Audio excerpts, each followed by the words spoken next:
Hey everyone, back to regularly scheduled programming here with the podcast and the YouTube channel. So if you didn't watch our 2026 series, please go back and listen to as many of those episodes as you can. We jam pack and give away all of our top performing strategies, offers, frameworks, every single thing that we coach on, we give away for free in that YouTube series. So if you're struggling or you're a successful established med spa and you're just trying to level up and you want to find greater efficiency and a greater path to growth here in 2026, second half of 2026 and beyond, go watch that. We jam pack it with value. I implore you, please go back, listen to the podcast episodes, watch the YouTube series. I think it's one of the most impactful things we do all year. Moving on today, I have a few things on my radar. And so I was just kind of prepping some notes, and there are a few things that have come up in the last couple of weeks through the course of our business that I thought would be helpful to talk about this week. So I've got 3 different topics on the agenda here. And let's start with the first one, which is increased competition. I talked to one of our clients this week, and I was astonished by this. I didn't fact check this to see if it was 100% true, but I think you all will resonate with this idea, at least in terms of just the principle, maybe not the specifics. But this client had claimed that when they moved into their space in 2022, that there were 3 med spas, 3 people providing the services that they offer, Botox, injectables, other med spa services in their town.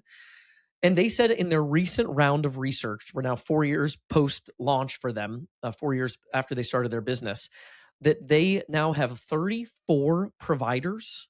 So that could be ranging from like solo providers all the way up to established med spas and growing med spas, but 34 competitors when they used to have 3. Now that is a crazy increase in competition. And some of you, a lot of you that listen to this probably resonate with that, right? You've been in business a little while, you're looking around, and now you've got a med spa popping up on every corner. What does that mean for your business? And what are some implications as it relates to your marketing, client acquisition, and your growth path? Well, first of all, the client that I was talking to, when we're typically talking to our clients about marketing results, we're narrowly focused on the results of our marketing efforts, right? So if we're running ads and Google ads and Meta ads, we're looking at the results directly attributed to those efforts.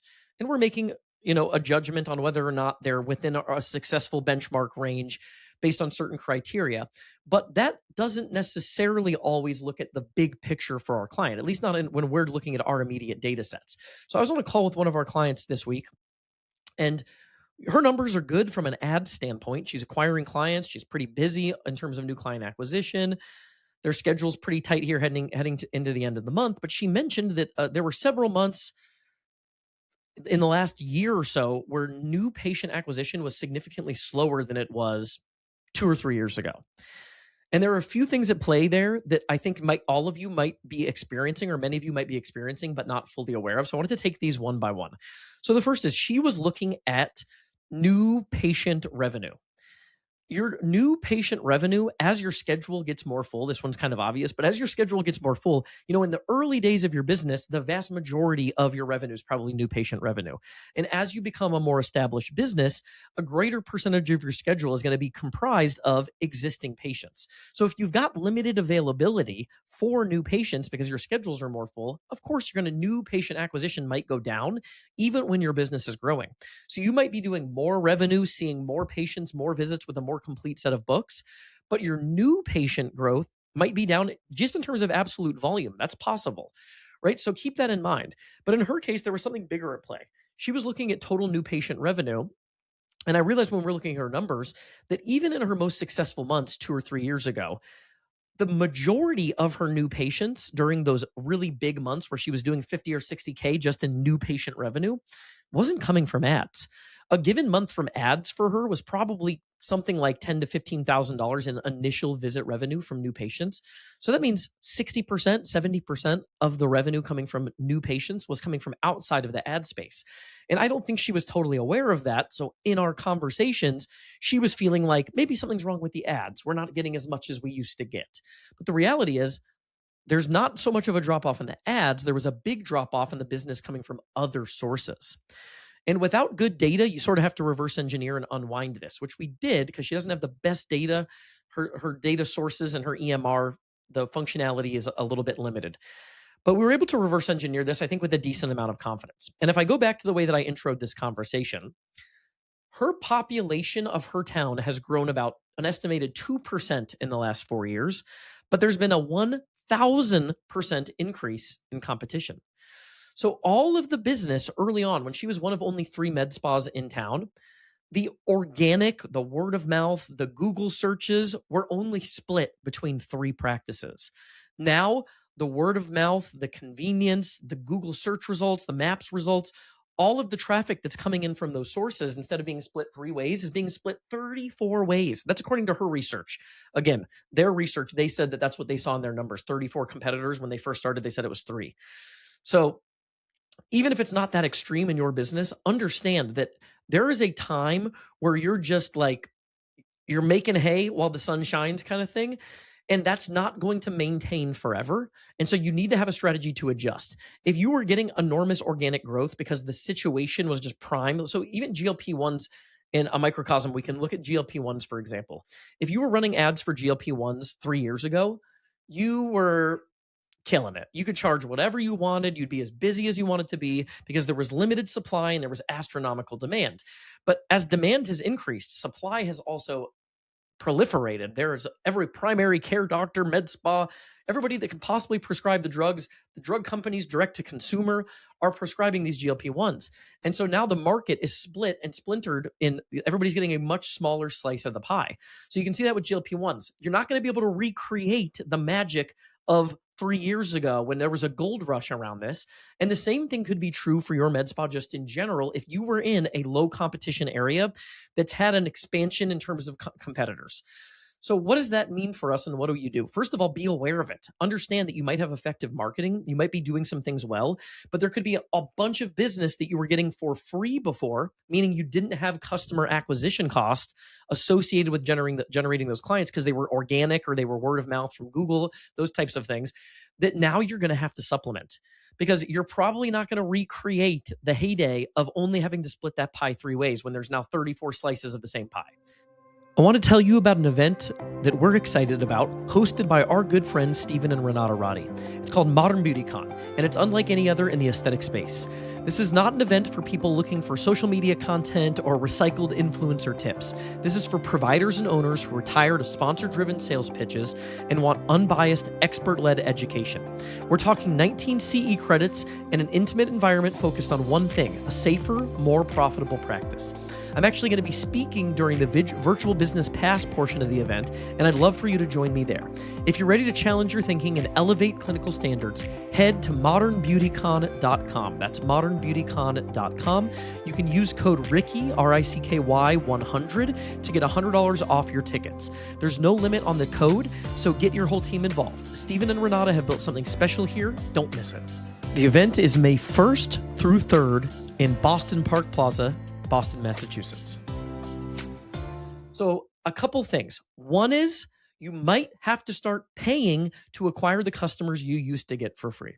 If you used to get $30,000 of your $50,000 a month in new patient revenue from organic, and you need to supplement that because you still want to be hitting 40 or 50K in new patient revenue in a given month, then you're going to need to do that with more aggressive advertising. That's just the reality. So the traffic that you were getting for free before, you're now going to have to pay to acquire, and that's with Facebook, Instagram ads, Google ads, and maybe some other sources. That's the reality. You're probably going to have to pay for traffic you used to get for free. So that's kind of takeaway number 1 here. Takeaway number 2, action item number 2 for you, if this feels like it resonates, is you're going to have to level up in all areas. If there's increased competition and there's 34 people splitting the pie, we're facing this a little bit as an agency right now, to be transparent. The things that we were doing 18 months ago, when I would get on a call with a med spa owner, wow, it was amazing. Nobody else was really paying attention to it. They hadn't tried this kind of stuff before. A couple of years later, things like using high level, it's like par for the course. All marketing agencies are doing that. So we're having to be extra intentional about making sure that we're differentiating and building on our service offering, dotting all our I's, crossing all our T's. I've got a whole checklist of things I'm working on right now to make our agency more attractive to our prospects. And so you're going to have to do the same thing in your med spa. That means going and revisiting some of the things we talk about in the validation phase checklist. Things like, is your website really positioning you as the expert? Is it super user friendly? Is it robust? Does it highlight your reputation? Does you have authentic imagery? Is the design good and up to 2026 standards? All of those things that you might have not had to have dialed in all the way to 100 2 or 3 years ago, probably the time to go close the gap on some of those things. Your Instagram. If you're just posting to social media every once in a while, some generic before and afters or static images, it's probably not good enough to win the validation phase. If people have 34 different select options to select from, when they go do their research, you need to do everything to make your med spa as attractive as possible. So dial in social media, dial in your website, make sure your Google reviews are up to par, that you're consistently growing there. All the little things you can do and all the little bells and whistles that can help set you apart, you need to dial in right now. So that was just a little segment there on increased competition, an anecdote, and hopefully some takeaways to help you if you're facing increased competition in your area. Number two thing I wanted to go over here is downsides of using price as a lever. So I've noticed for our team, when we're talking to clients, we go back to the purchase matrix. We always talk about the purchase matrix. And the purchase matrix, again, is reputation, convenience, and price. Those are the three buckets that influence the purchase decision. And what we generally say is, big picture, price is probably the least important, but it's the most powerful lever to influence your client acquisition. And so for those of you who have not heard this spiel, I've said it a million times, but my favorite quote, one of the quotes I use all the time in marketing, is from a book called The Advertising Effect. And the quote is that action changes attitude faster than attitude changes action. The best way to shape perception is through experience. So our general philosophy has been, and this makes sense logically, and it works. Our best ever case studies to this day, the clients we're getting results for right now, use this as the primary lever for action. But what the general strategy is I'm going to run a very aggressive introductory offer for new patients to give my med spa a try. And if they have a great experience, I know I'm going to retain 40, 50% of them. They're going to come back for recurring service. And that's probably the most cost-effective way to acquire clients. But what I've noticed is this kind of feels like it hits a little bit of a wall at times. And so if we have increased competition, I do think there comes a point where the answer can't always be lower, lower, lower on the introductory price point. And again, the introductory price point, when I say this, we're only using this to incentivize people to tip the scales in our favor, to break the tie, to get people to choose our med spa for the first visit. And then we want them coming back because they know, like, and trust us based on personal experience. But I do want to talk a little bit about the downsides to constantly pushing this lever with, no limit, essentially, right? We just keep going lower. Well, there's more competition. So your new patient Botox special that was 20 units, 179, maybe should be 20 units, 159. Now, it might work. Let me add that to the top of this. That might work. That might be the simplest, cleanest way to jack up your response rate and to improve your customer acquisition costs. Very well might be. But what happens to an extent when you push too extreme at times on price is you have to understand the trade-offs and you have to have measurement on the full data set to see if you're experiencing this. So these are a couple things to watch for if you feel like you're in this battle. Number one is, as you go lower on price, you increase the chances that price is an increasingly bigger portion of why the person chose to visit you in the first place. In an ideal world, price is the tiebreaker. It's the cherry on top. It's not the main reason people were choosing you. And so as you go lower and lower on price, you increase the chances that price was the single factor that led you to win out. And when you're doing that to an extreme, you do risk attracting an outsized portion of discount shoppers, people that are coming to you primarily for the deal who have less intention of returning. And this happens on a spectrum. It's not black or white. It doesn't turn on or off overnight. So it's just know it's going to increase that.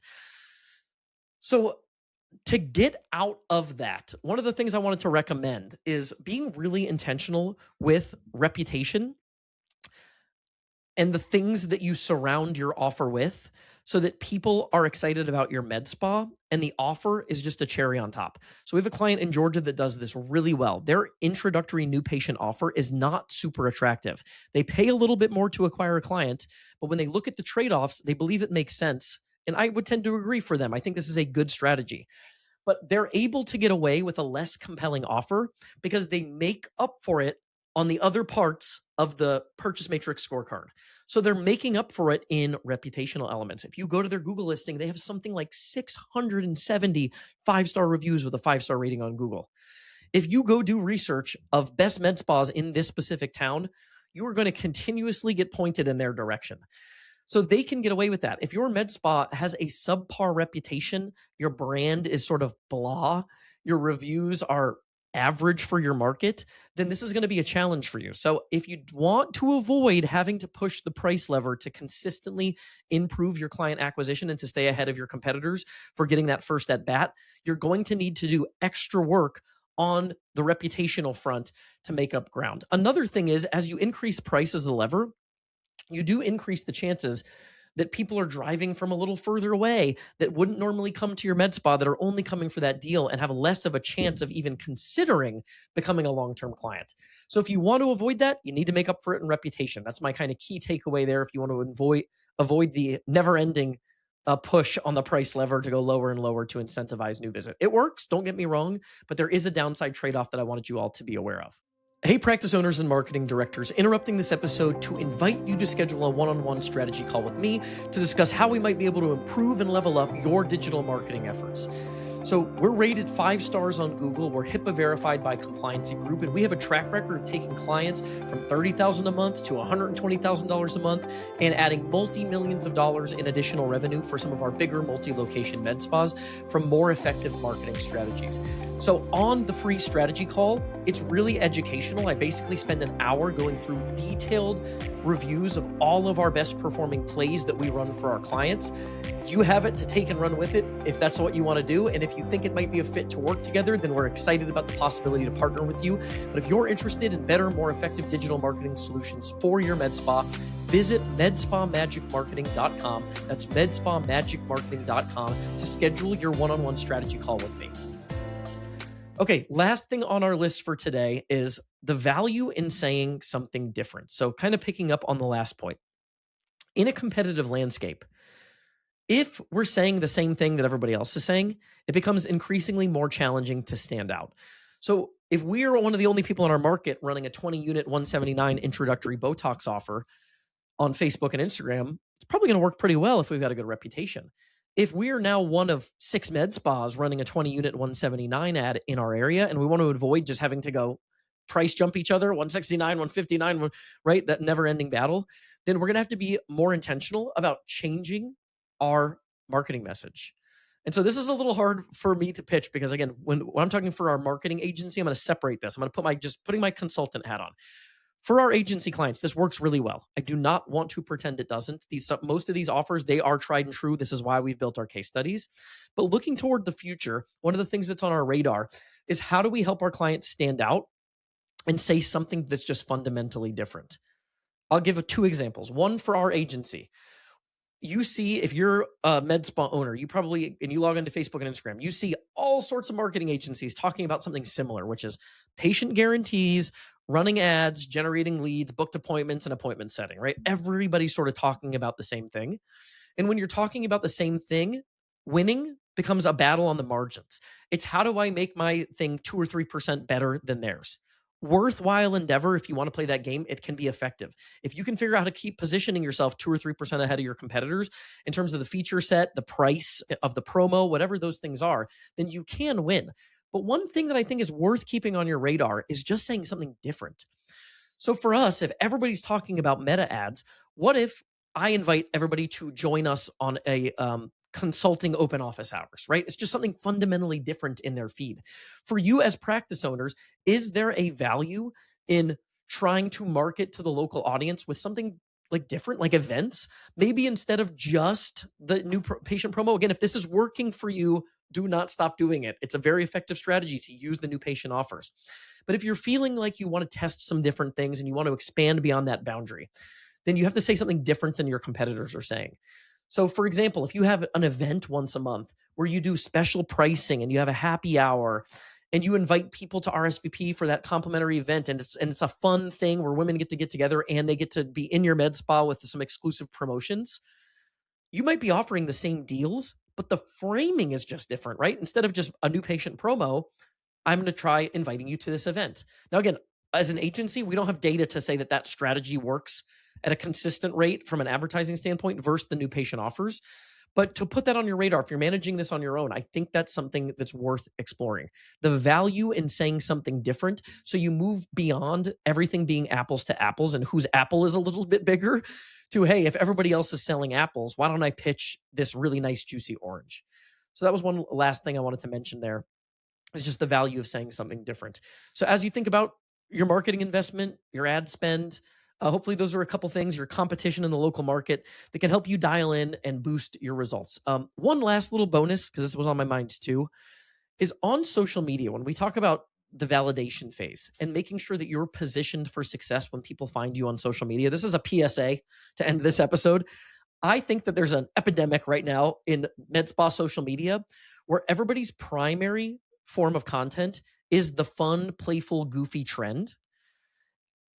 Think about what social media is designed to do for your med spa. It's designed to show personality, but it's designed to convince and convert prospects that you're the best provider of services and you're the place they should know, like, and trust at a maximum level. Does a video of us kind of like flipping our hair, walking out of the office, voicing over like a silly trend audio accomplish that? Probably not. So if that's the bulk of your social media content, my PSA today is to encourage you to try to be a little bit more thoughtful about educating your prospects, saying something different, and giving people compelling evidence to choose your med spa over your competitors. Try to tilt more of your content on social media toward that. I think you'll see a better result. Remember, social media is largely there for people who are thinking about doing business with you and are doing research. Give them the information they need to help you win the validation phase. Thanks. Hope that was valuable, and we'll see you on the next episode.